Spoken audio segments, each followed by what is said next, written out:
یہ ایک سچا واقعہ ہے۔ ایک گاؤں میں ایک غریب آدمی رہتا تھا۔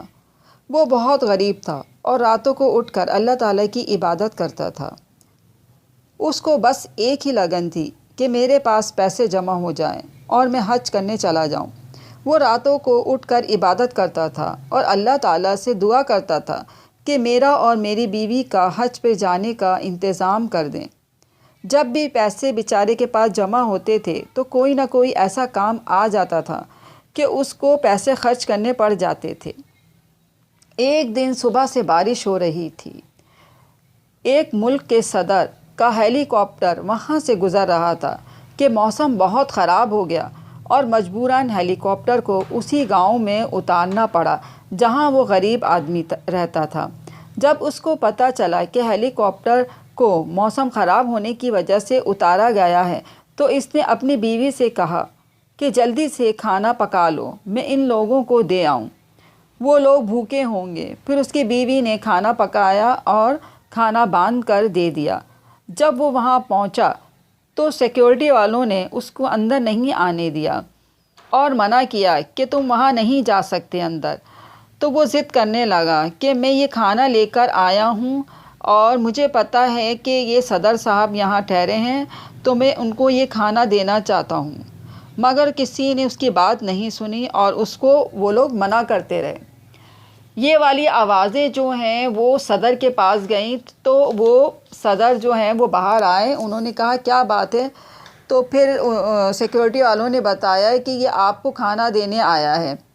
تو صدر بہت رحم دل تھا، اس نے کہا کہ نہیں، اس کو اندر آنے دو۔ جب وہ کھانا لے کے اندر گیا تو صدر نے فوراً اسی وقت وہ کھانا کھولا اور اس کے سامنے کھایا اور کھانے کی بہت تعریف کی اور پوچھا کہ اگر تمہاری کوئی خواہش ہے تو بتاؤ، میں تمہاری ہر خواہش پوری کروں گا۔ اس آدمی نے کہا کہ میں حج پر جانا چاہتا ہوں مگر میرے پاس پیسے جمع نہیں ہوتے، وہ خرچ ہو جاتے ہیں۔ یہ کہہ کر وہ رونے لگا۔ صدر نے اس سے کہا کہ بس اتنی سی بات ہے۔ صدر نے کہا بابا جی، آپ کی دعاؤں میں بہت طاقت ہے، میں تو آسمانوں میں اڑ رہا تھا، اللہ تعالیٰ نے میرے کان کھینچ کر مجھے نیچے اتارا ہے کہ پہلے بابا جی کو حج پر بھیجو، میں آپ کو ضرور حج پر بھیجوں گا، آپ حج پہ جانے کی تیاری کریں۔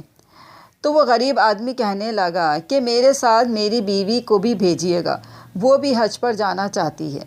تو پھر صدر نے کہا کہ ہاں، میں تمہیں اور تمہاری بیوی کو دونوں کو بھیجوں گا۔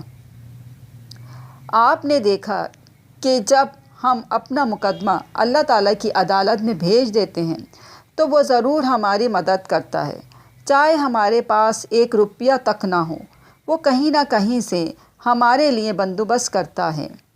جہاں سے ہمیں امید نہیں ہوتی وہ وہاں سے ہمارے لیے انتظام کرتا ہے، جیسا کہ اس غریب آدمی کا کیا۔ ہمیں اپنی دعاؤں پر پورا یقین ہونا چاہیے کہ وہ ہماری دعائیں ضرور قبول کرے گا۔